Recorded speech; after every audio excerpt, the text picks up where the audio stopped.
Hi. This is Currency C-Drama.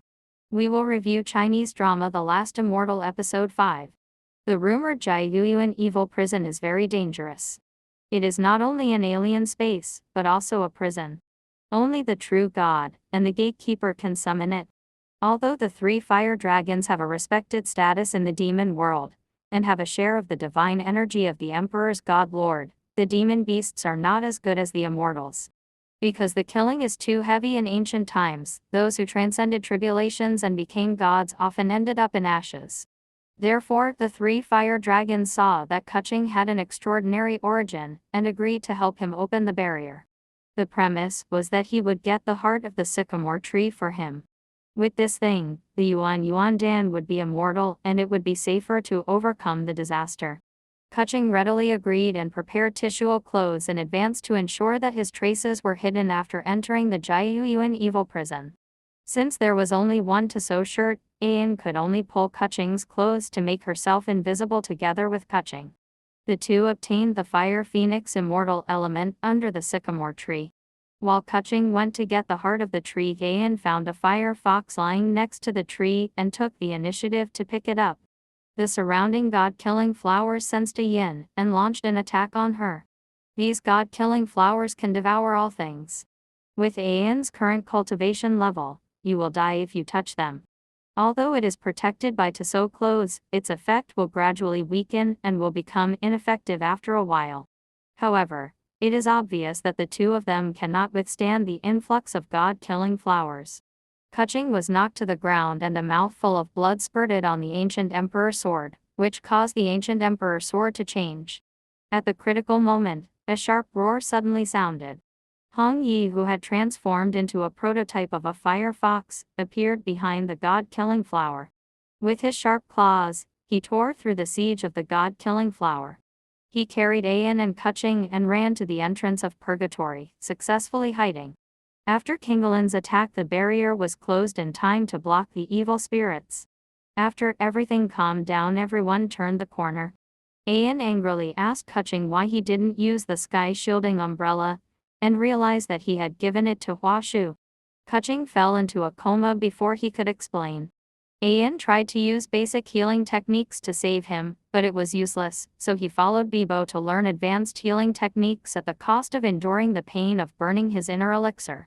Soon Kuching regained consciousness and woke up to face Ayin's accusation. He stood up and pulled her to explain. However, when he saw the little storybook left by Ayin, he realized that her previous kindness to him was all a temporary measure. Because of this, Kuching's sense of guilt disappeared, and he complained that Ayin wanted to control him, and the two broke up on bad terms. Ayin ran out in anger and saw the fire fox curled up on the ground, her whole body showing weakness from excessive consumption of spiritual energy. She couldn't bear it, and used the healing spell again. Ayin had lost her inner elixir in order to save Kuching before, and now her body was extremely weak. When Kuching saw this, he got angry and stopped her from using this method in the future, otherwise she would lose her life. However, Ayin, as a water condensation beast, thinks that he should be used to save people. So the two quarreled again over this issue.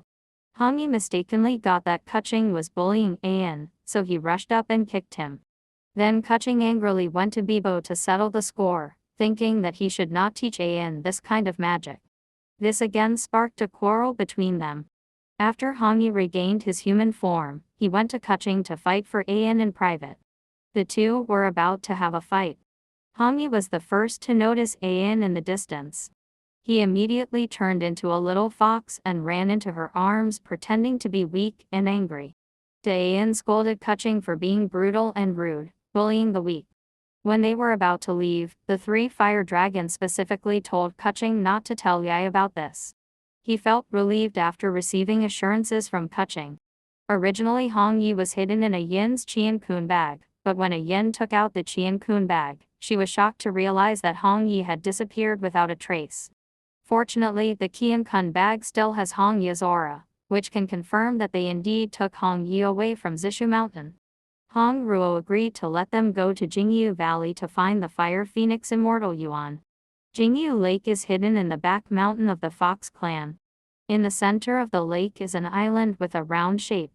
On the island is a parasol tree named Wuxia Immortal Lord, who is the well-known demigod in the immortal world in Kuching. 70,000 years ago, ancestral Shu Yugi fell in love with Fang Huang Fengkai.